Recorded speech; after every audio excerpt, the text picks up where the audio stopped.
Minha esposa me traiu. Eu perdoei e ela traiu de novo. Preciso de ajuda para sair dessa. E aí, pessoal, tudo bem com vocês? Hoje eu preciso compartilhar uma história que está literalmente destruindo minha vida por dentro.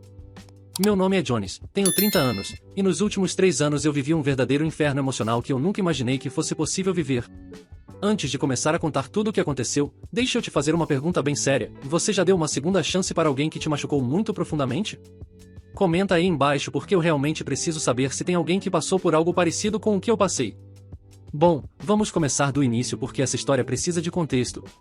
Eu conheci a Lovely quando ela tinha 22 anos e eu tinha 25. Foi literalmente amor à primeira vista, sabe aquelas histórias que a gente vê em filme e acha que não existe na vida real? Pois é, eu achava que tinha encontrado exatamente isso. Ela era incrível em todos os sentidos. Bonita, inteligente, engraçada, carinhosa.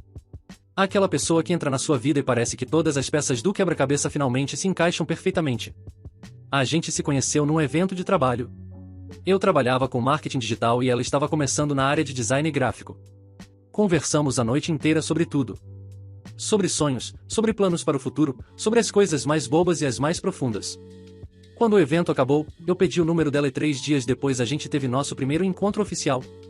Foram 6 meses de namoro que pareceram saídos de um conto de fadas. A gente combinava em absolutamente tudo. Tínhamos os mesmos gostos musicais, adorávamos os mesmos filmes, compartilhávamos os mesmos valores sobre família e futuro. Pelo menos era isso que eu achava na época. A Lovely conheceu minha família e todo mundo amou ela instantaneamente. Minha mãe dizia que nunca tinha me visto tão feliz. Meu pai, que é daqueles homens mais reservados e difíceis de impressionar, disse que ela era especial. Depois de 2 anos de namoro, eu pedi ela em casamento. Foi numa viagem que a gente fez para a praia. Nada muito elaborado, mas foi perfeito para nós dois. Ela chorou, disse sim, e eu realmente senti que estava começando a melhor fase da minha vida. O casamento aconteceu 6 meses depois. Cerimônia linda, toda a família presente, amigos que vieram de longe. Foi um dos dias mais felizes da minha vida. Olhando as fotos agora, eu vejo nos meus olhos uma felicidade genuína que eu não sei se vou sentir de novo. Os primeiros meses de casados foram exatamente como eu imaginava. A gente acordava cedo, tomava café junto, ia trabalhar, voltava para casa e cozinhava juntos enquanto conversava sobre o dia. Nos finais de semana a gente explorava a cidade, ia no cinema, visitava os pais. Era uma vida simples, mas era nossa vida e eu amava cada segundo dela. Mas aí, depois de 1 ano e meio de casamento, veio o primeiro golpe. E que golpe, pessoal! Eu nunca vou esquecer aquele dia. Era uma quinta-feira comum.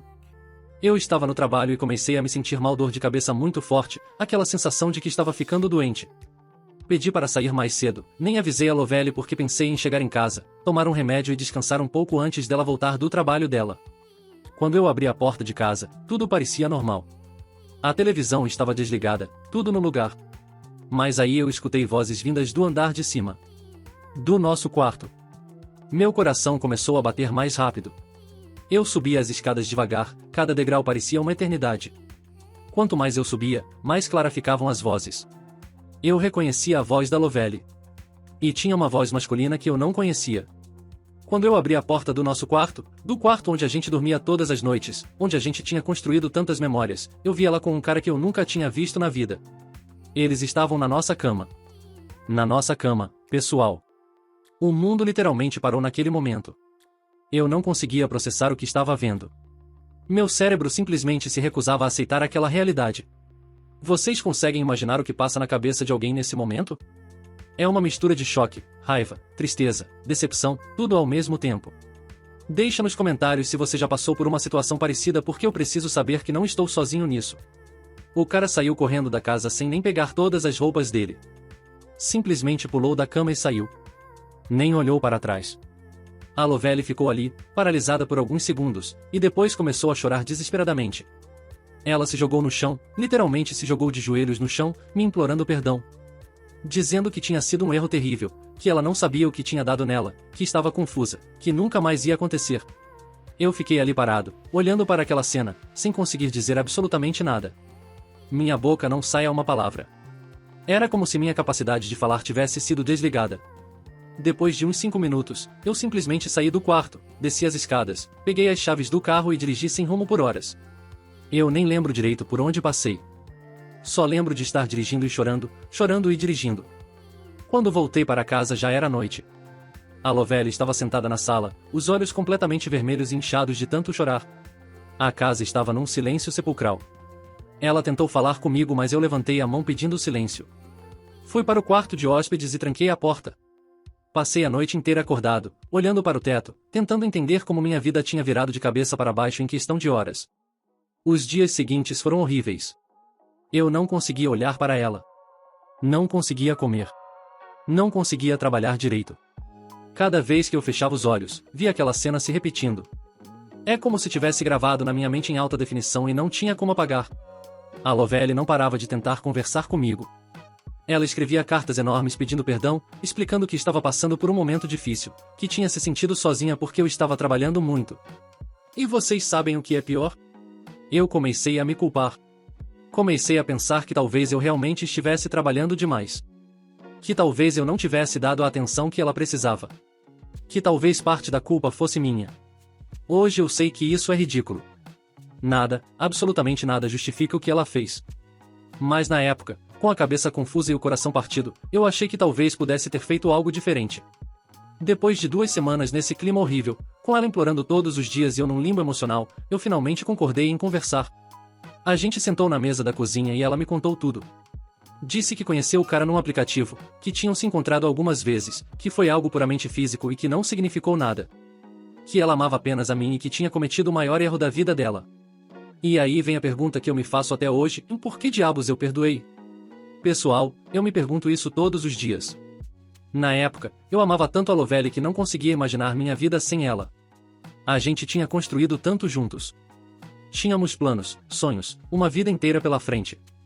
Eu achei, como um completo idiota, que todo mundo merece uma segunda chance. Que o amor verdadeiro supera obstáculos.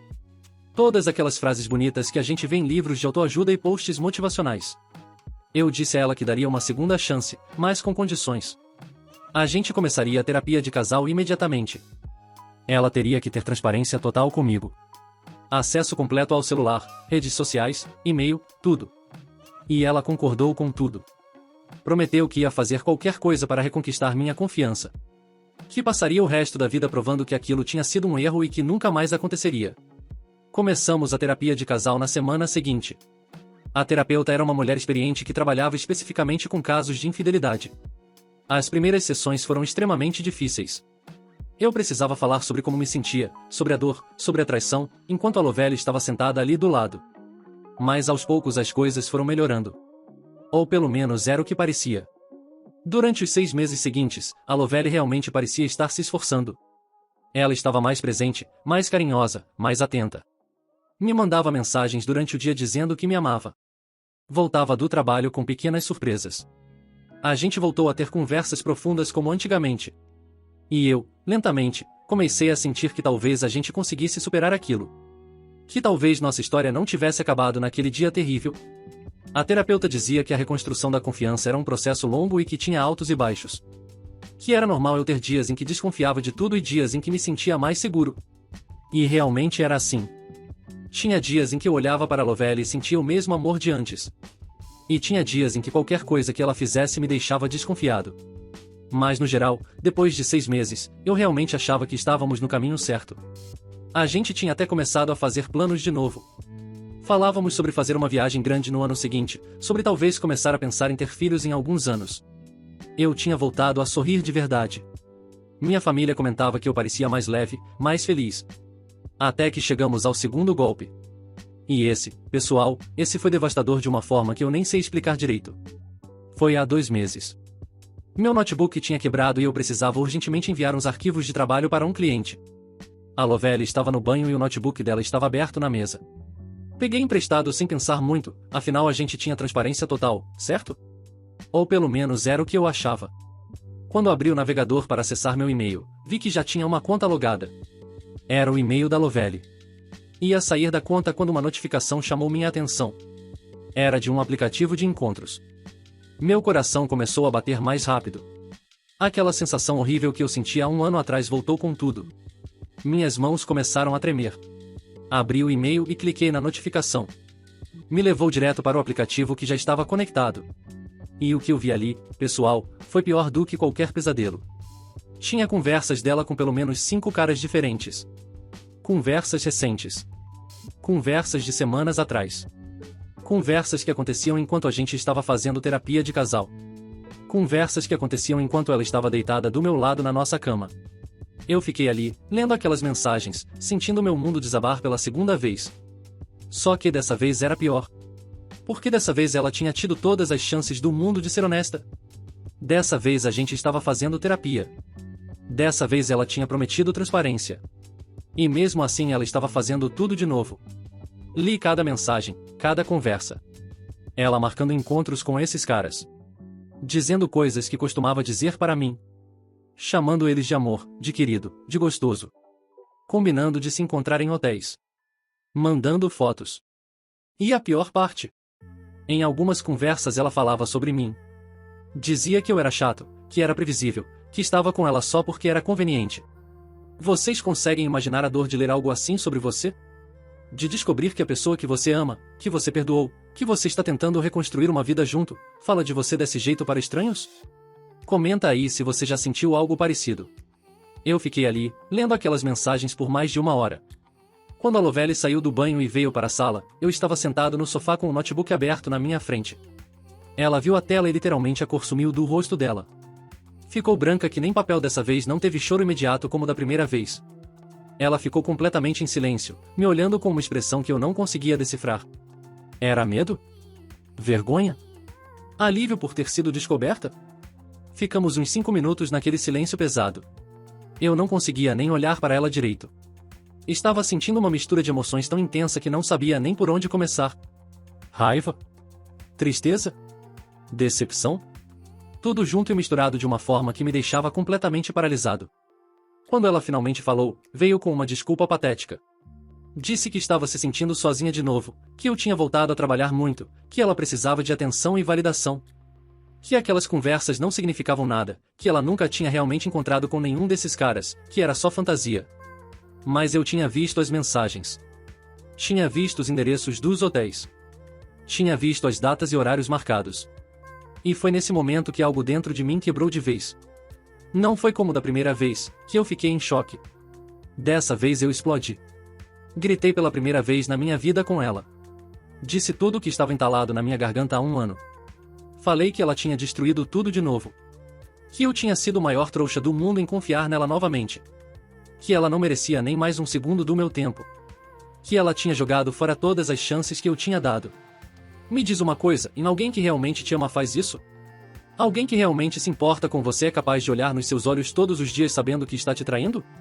Comenta aí sua opinião sincera porque eu preciso entender. Ela tentou se aproximar de mim, tentou me tocar, mas eu recuei instintivamente.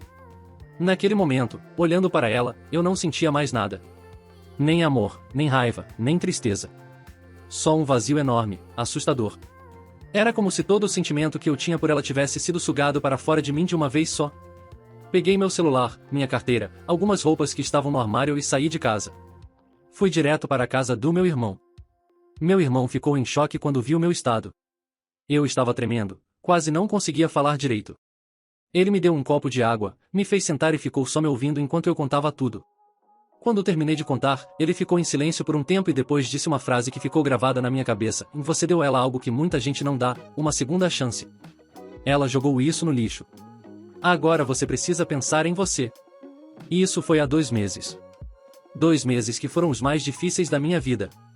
Desde então eu não voltei para casa. Estou morando com meu irmão, dormindo no sofá dele. Minha vida virou completamente de cabeça para baixo. Eu não durmo direito, pessoal. Acordo no meio da noite pensando em tudo. Revivendo cada momento. Me perguntando onde foi que eu errei. Será que fui um mau marido? Será que não dei atenção suficiente? Será que trabalhei demais? Mas ao mesmo tempo, a parte racional do meu cérebro sabe que nada disso justifica o que ela fez. Se ela estava insatisfeita, ela poderia ter conversado comigo. Se ela estava se sentindo sozinha, ela poderia ter pedido para a gente fazer terapia antes de me trair. Mas ela escolheu me trair. Não 1, mas 2 vezes. A Lovely me liga todos os dias. Várias vezes por dia. Me manda mensagens intermináveis dizendo que vai mudar de verdade agora. que vai fazer terapia individual, não só a de casal. Que percebeu o quanto me ama de verdade. Que não consegue viver sem mim. Que está disposta a fazer qualquer coisa para me ter de volta.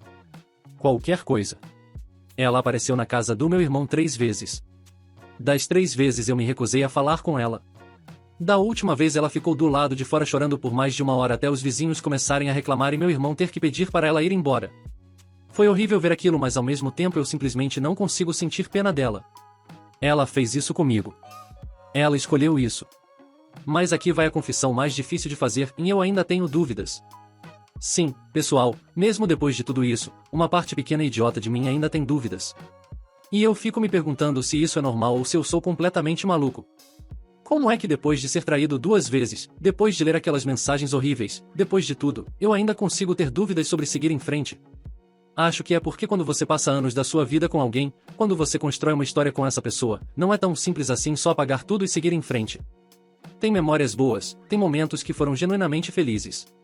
E a mente da gente fica tentando se agarrar nesses momentos bons como se eles pudessem de alguma forma compensar os ruins. Minha família está completamente dividida sobre o que eu deveria fazer. Minha mãe é categórica em seguir em frente e nunca mais olhar para trás. Ela diz que a Lovely não me merece, que eu mereço alguém que me valorize de verdade, que me respeite. Ela fica com raiva quando percebe que eu ainda estou em dúvida. Diz que eu preciso ter amor próprio. Meu pai tem uma visão diferente. Ele é mais tradicional, daqueles que acreditam que casamento é para a vida toda. Ele acha que a gente deveria tentar mais uma vez, que todas as pessoas merecem uma terceira chance, que ninguém é perfeito. Mas eu sei que ele pensa assim porque foi criado numa época diferente, com valores diferentes. E sinceramente, eu não sei se concordo com ele. Meu irmão, que está me acolhendo na casa dele, é bem direto. Ele acha que eu seria louco de voltar. Diz que a Lovely já mostrou quem ela realmente é, não uma mais 2 vezes. Que as pessoas não mudam assim do nada. Que se eu voltar, ela vai fazer de novo porque vai saber que eu sempre perdoo. E no fundo eu sei que ele tem razão. Meus amigos então, nem se fala. Tem amigo que parou de falar comigo porque acha que eu devia ter terminado tudo da primeira vez. Tem amigo que fica repetindo que eu sou trouxa toda vez que menciono que ainda penso no assunto. Tem amigo que tenta ser mais compreensivo, mas dá para ver nos olhos deles que eles acham que eu estou sendo idiota. E sabe o que é mais difícil nisso tudo? É que todo mundo tem uma opinião muito forte sobre o que eu deveria fazer, mas no final das contas ninguém vai viver as consequências das minhas escolhas a não ser eu. Se eu voltar e ela me trair de novo, quem vai sofrer sou eu. Se eu seguir em frente e depois me arrepender, quem vai ter que lidar com isso sou eu. Vocês que estão assistindo a isso, me digam uma coisa com sinceridade, o que vocês fariam no meu lugar? Dariam uma terceira chance? Ou tem coisas na vida que não merecem segunda chance, quanto mais terceira? E mais importante, como é que a gente sabe qual é a decisão certa? Comenta aí porque eu realmente preciso de perspectivas diferentes, de pessoas que talvez tenham passado por algo parecido. Na semana passada eu fiz algo que ainda está me deixando com sentimentos muito confusos. Eu contratei um advogado e comecei oficialmente o processo de separação. Fui ao escritório dele, contei toda a história, assinei alguns papéis iniciais. Deveria ter sido libertador, sabe? Deveria ter sido o primeiro passo para uma vida nova. Mas não foi bem assim. Quando saí do escritório do advogado, eu sentei no carro e fiquei ali parado por mais de meia hora. Não conseguia ligar o carro. Não conseguia ir para lugar nenhum. Fiquei ali, com as mãos no volante, olhando para o nada. E aí veio uma avalanche de emoções. Tristeza profunda, raiva, alívio, medo, tudo junto. É difícil explicar o que é fechar um capítulo da sua vida assim. É como admitir derrota de alguma forma. É reconhecer que aqueles anos foram desperdiçados.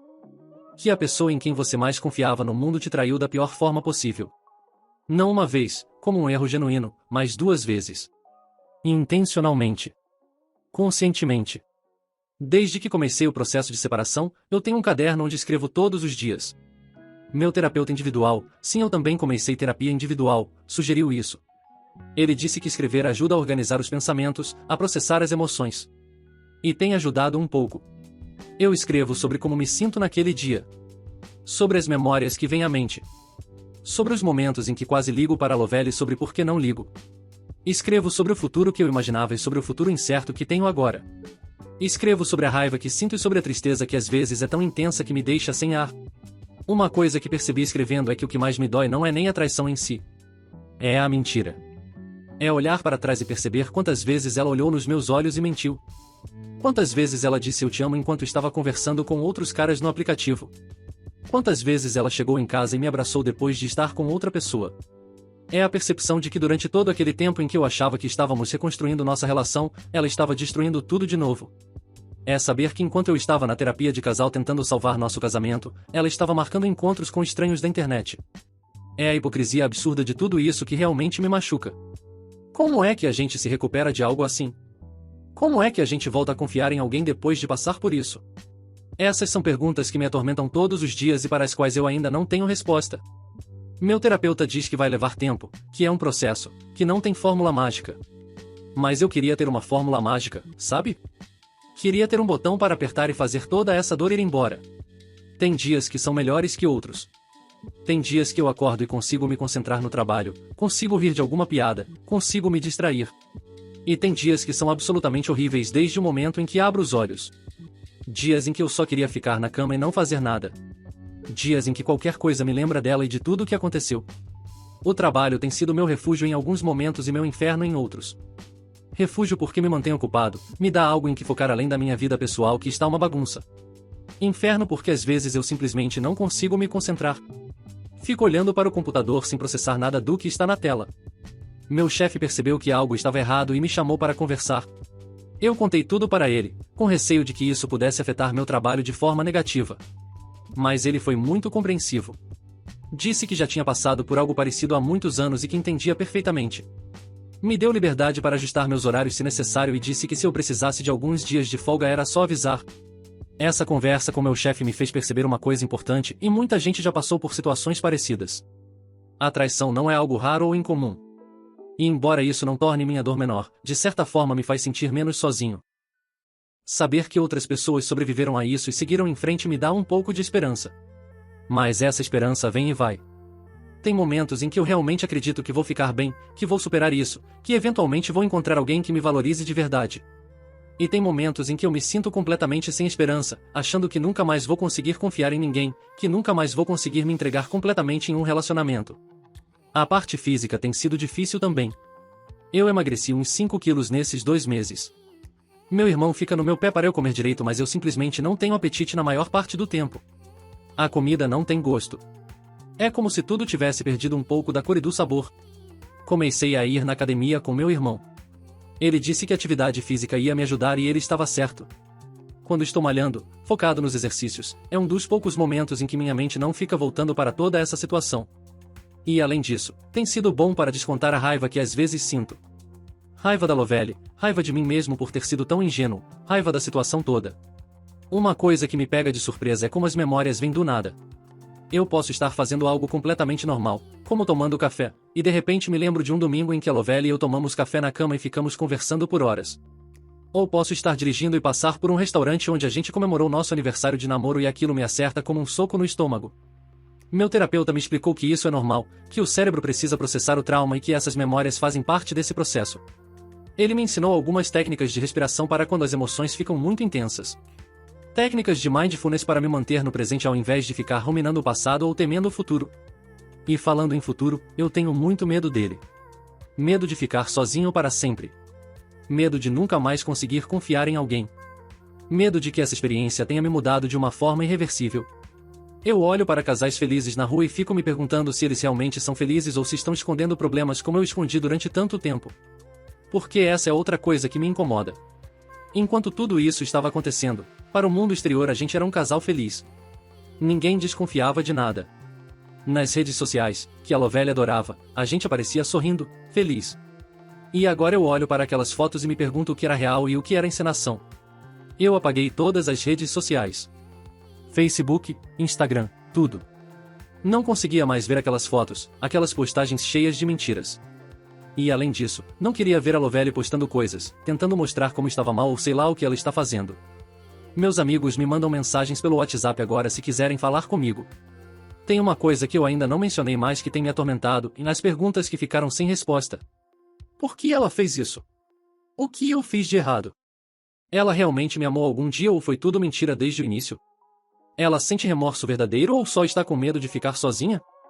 Essas perguntas ficam girando na minha cabeça sem parar. Meu terapeuta diz que talvez eu nunca tenha as respostas para essas perguntas. Que às vezes as pessoas fazem coisas que não têm explicação lógica.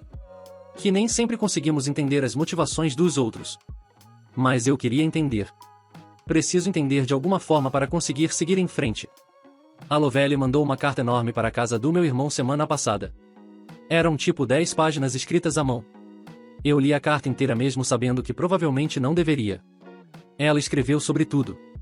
Sobre como se arrependia. Sobre como percebia agora o quanto tinha me machucado. Sobre como estava fazendo terapia e descobrindo coisas sobre ela mesma.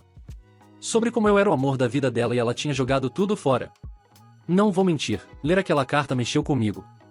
Deu para sentir a sinceridade em algumas partes. Mas aí eu me lembrei que ela já tinha parecido sincera antes. Já tinha chorado antes. Já tinha prometido antes.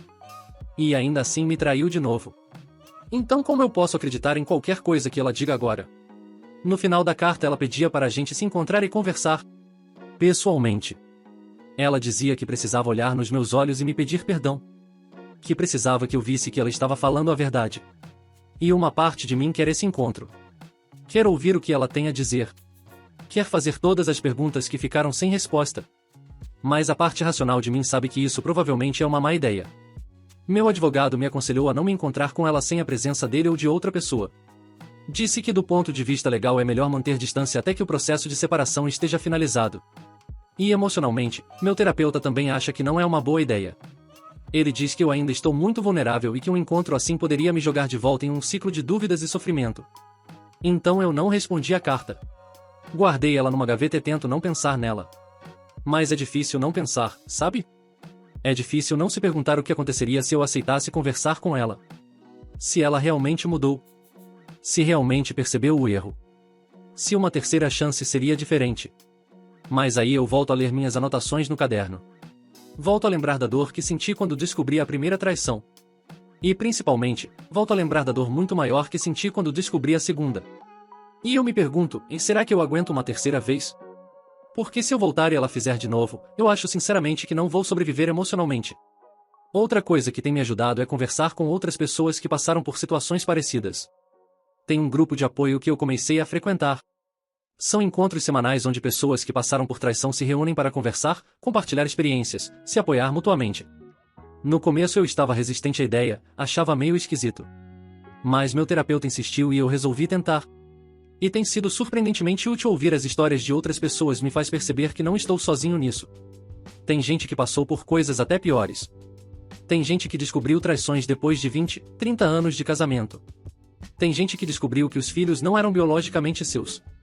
E ainda assim essas pessoas estão ali, tentando reconstruir suas vidas, tentando seguir em frente. Uma senhora do grupo, que hoje tem uns 60 anos, me disse algo que ficou na minha cabeça. Ela disse que passou por uma traição há 15 anos e que na época achou que nunca mais ia ser feliz. Mas hoje ela está casada de novo, feliz, realizada. E ela me olhou nos olhos e disse, você vai ficar bem. Não hoje, não amanhã, mas eventualmente você vai ficar bem. Eu quero acreditar nisso. Quero acreditar que essa dor que parece interminável vai passar. Que um dia eu vou acordar e não vai ser a primeira coisa em que penso. Que um dia eu vou conseguir confiar em alguém de novo. Que um dia eu vou ser feliz de verdade novamente. Mas no momento isso parece tão distante que quase impossível de imaginar. O processo de separação está andando. O advogado disse que deve levar alguns meses até estar tudo finalizado. A gente não tem filhos, o que facilita as coisas do ponto de vista legal.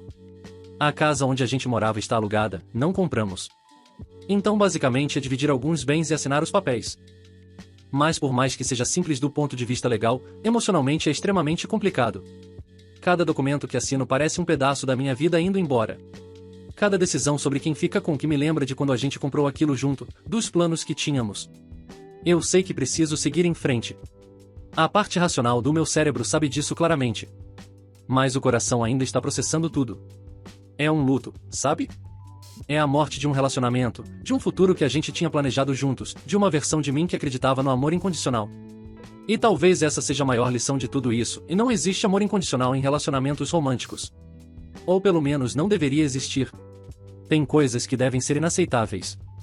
Tem limites que não podem ser cruzados. E a traição, especialmente repetida, é uma dessas coisas. Eu aprendi isso da forma mais difícil possível. Então pessoal, se você está passando por algo parecido nesse momento, saiba que você não está sozinho nessa. Saiba que a dor que você está sentindo é real e válida. Saiba que não tem problema não estar bem. Que não tem problema ter dias ruins. Que não tem problema questionar suas decisões. Mas no final, você precisa escolher você. Precisa escolher seu bem-estar, sua saúde mental, seu futuro. E se você já passou por isso e conseguiu superar, por favor deixa nos comentários como você fez. Como você conseguiu reconstruir a confiança? Como você conseguiu abrir o coração de novo? Quanto tempo levou? Eu preciso de esperança de que vou ficar bem eventualmente. Preciso acreditar que existe luz no fim desse túnel que parece tão escuro agora. E para vocês que nunca passaram por isso, valorizem quem está do lado de vocês. Valorizem a confiança porque quando ela se quebra, os cacos cortam para sempre. Valorizem a honestidade, a transparência, o respeito mútuo. Porque essas coisas são a base de qualquer relacionamento saudável. Sem elas, não importa quanto amor exista, o relacionamento está fadado ao fracasso. Se você gostou desse vídeo, ou se de alguma forma ele te ajudou ou te fez sentir menos sozinho, por favor se inscreve no canal e ativa o sininho das notificações para não perder as atualizações. Eu pretendo continuar compartilhando essa jornada com vocês. Compartilhar os altos e baixos. Compartilhar o processo de cura. E quem sabe um dia poder voltar aqui e dizer que eu consegui, que eu superei, que eu estou feliz de novo. Clica também nos cards aí em cima para ver outros relatos e histórias reais. Tem muita gente passando por situações difíceis e às vezes só saber que não estamos sozinhos já ajuda um pouco. E se você quiser compartilhar sua própria história nos comentários, sinta-se à vontade. Esse é um espaço seguro, sem julgamentos, onde a gente pode se apoiar mutuamente.